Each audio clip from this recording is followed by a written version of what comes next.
con el tercer bloque de Foro Médico. Nos acompañan esta noche el doctor Rodrigo Amuy. Él es vicepresidente de la Sociedad Paraguaya de Cirugía Plástica. Va a ser presidente el año que viene, por eso yo ya me estoy queriendo adelantar.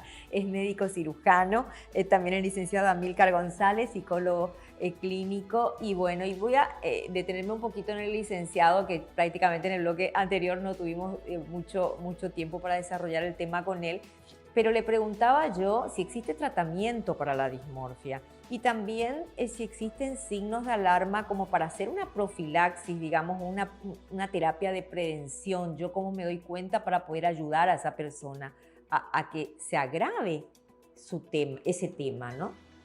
Bueno, siempre cuando se trata de trastornos mentales, hay que tener en cuenta que los trastornos mentales están compuestos por criterios diagnósticos, ¿verdad?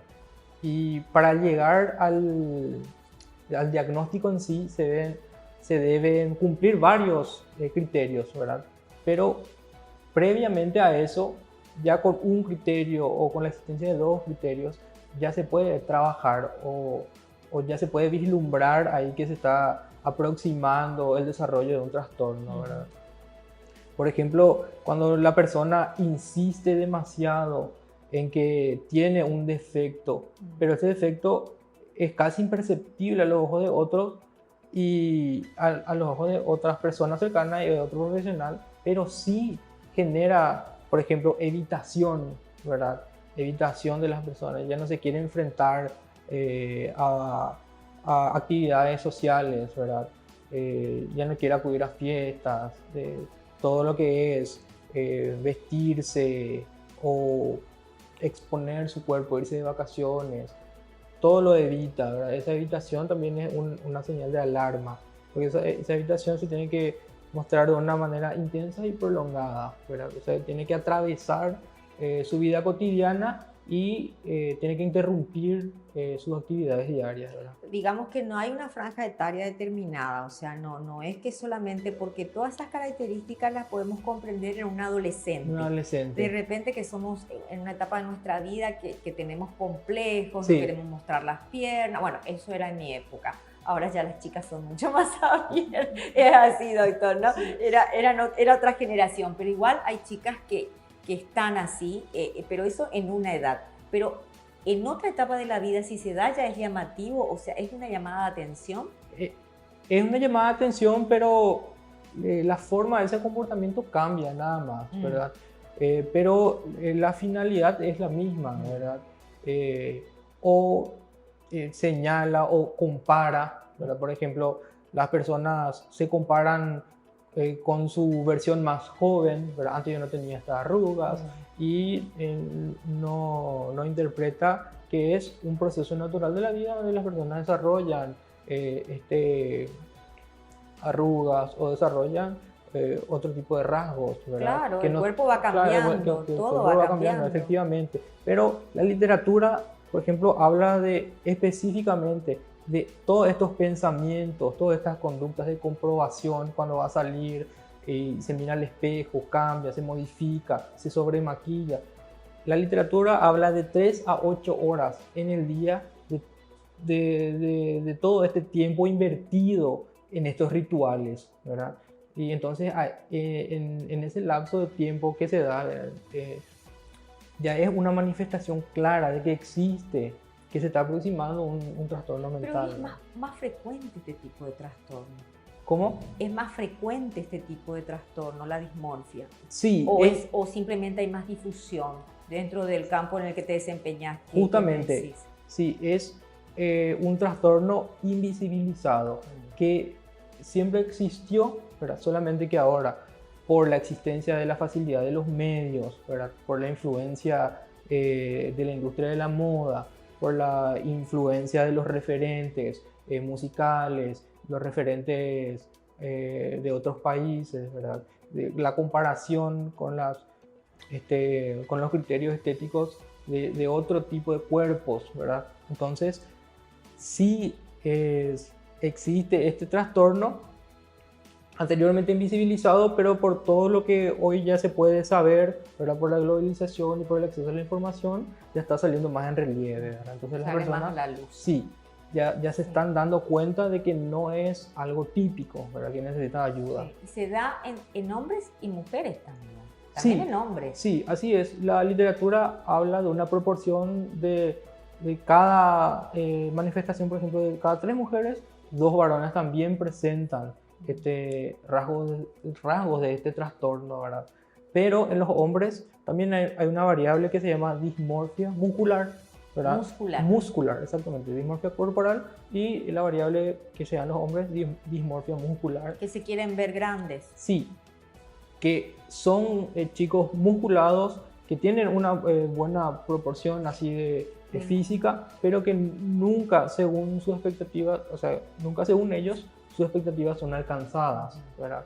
Entonces, tienen también esa distorsión de la imagen corporal, pero que está relacionado con la musculatura, ¿verdad? Ya. Doctor, ¿qué pasa con ustedes cuando llegan pacientes así al consultorio? Porque debe ser todo un desafío para ustedes también encontrarse con personas que tienen una expectativa de un rostro, de un cuerpo, y en la primera charla me imagino que es difícil también visibilizar que están transitando por una situación de esas. ¿Qué es lo que hacen ustedes en la primera consulta, por ejemplo? Sí, la verdad que es un desafío muy grande, muy importante. La primera consulta es extremadamente importante, pero en la mayoría de los casos no es suficiente sea para diagnosticar o para darse cuenta de algo. Nosotros más que nada usamos intuición, usamos nuestra experiencia. También tenemos cierto tipo de entrenamiento, pero evidentemente no va a ser igual que el que tiene un psicólogo o un psiquiatra. Claro. Pero básicamente nos movemos con señales de alarma, con signos que nos llaman la atención dentro de nuestra consulta. Porque hay que decir también de que hay cosas que el paciente, sobre todo este tipo de paciente, me imagino que no va a exteriorizar ante el cirujano. Y si se va a aplicar algún tipo de inyección como la que estás diciendo, difícilmente te diga de que tiene ya una inyección previa o se ha hecho un tratamiento, ¿o no? Es así, lamentablemente es así. Tengo que decir que en muchos casos los pacientes, las personas ocultan información importante. En cuanto a padecer algún tipo de enfermedad mental, también en cuanto a realizarse ese tipo de tratamiento de los que hablábamos, porque generalmente de una u otra manera el paciente sabe que hizo algo tal vez que no debió de haber hecho, y hasta cierto punto eso le avergüenza un poco. O a lo mejor quiere subsanar también con otro producto, correcto, ¿no? quiere subsanar con Sí. otro producto. Y muchas veces nosotros nos tenemos que meter en un terreno que nos encontramos ahí y no teníamos ni idea, ¿verdad? Es muy riesgosa la profesión de ustedes, doctor, viendo desde ese punto de vista. Nunca he visto desde ese punto de vista, y como periodista siempre siempre defendemos a los más vulnerables y a los débiles, en este caso al paciente que va junto al doctor, pero nunca realmente me puse del lado del escritorio del doctor y verte ahí, ¿verdad?, en relación a una persona que quizás te está mintiendo y vos estás haciendo un procedimiento que no es lo que corresponde sin saber, y te podés hasta lamentablemente meter en un problema bastante grave o tener una demanda. Sí, puede tener condiciones catastróficas. Por eso. En realidad lo más importante para nosotros es la seguridad del paciente.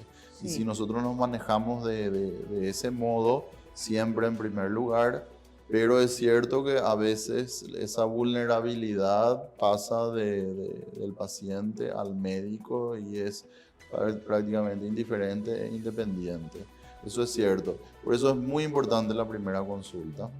Es muy importante que no se omitan datos.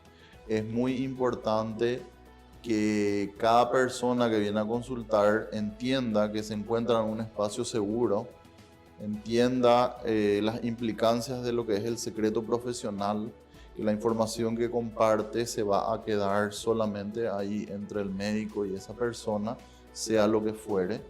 entienda, cuando hablamos de un espacio seguro nos referimos a que el paciente entienda que no va a ser juzgado de ninguna manera, que nosotros siempre nos enfocamos a tratar de resolver un problema, a examinar una situación de la manera más realista posible. Y que sea consciente de los riesgos. Y que sea consciente de los riesgos, claro. Al decir la verdad. Nosotros tampoco le podemos ocultar absolutamente nada. No, en el sentido, te digo, doctor, de que sea consciente de los riesgos. Si yo fui a un lugar a aplicarme alguna inyección para ganar volumen o en el rostro o en algún lado, la sinceridad con el profesional médico es fundamental, porque tenemos que ser conscientes que si yo omito algo y me vuelven a aplicar y tengo una consecuencia, puede ser sumamente grave. Totalmente. La sinceridad en primer lugar. Claro. Es muy importante. Entonces, por eso, por nuestro lado, nosotros tratamos de hacernos también de tiempo para esa primera consulta. No puede haber una primera consulta que dure 10 minutos. Obvio. Entonces, eso es otra señal de alarma para las personas que consultan, ¿no? O sea, una consulta que es muy rápida, en la que se omiten preguntas que podrían ser consideradas, inclusive que el paciente sabe que son importantes y se da cuenta que hubo cosas que no se le preguntó, o que se le cortaba cuando quería hablar y hablar de sus antecedentes, etcétera, etcétera. Son todos señales de alarma. Y también los precios. En primer lugar, los precios, famosos combos. Sí, los combos, por ejemplo. Que se ofrecen en redes sociales. Es así. Y la certificación de los profesionales. La certificación de los profesionales, y también algo muy práctico. Hoy en día el paciente que va a ser sometido a un procedimiento, una alternativa a una cirugía con estos inyectables, por ejemplo, tiene todo el derecho de exigir conocer el producto que se le va a aplicar. Hoy en día nosotros mismos abrimos el producto frente al paciente, tenemos stickers o calcomanías que te da ese producto justamente para que haya una garantía. Por eso es importante que estén representados, que tengan su representación dentro del país, que estén habilitados para su utilización por las autoridades en el Ministerio de Salud. Y sí, todo eso conlleva, eso es garantía, eso te da la posibilidad de que si hay algún efecto adverso se piden explicaciones específicamente a los representantes.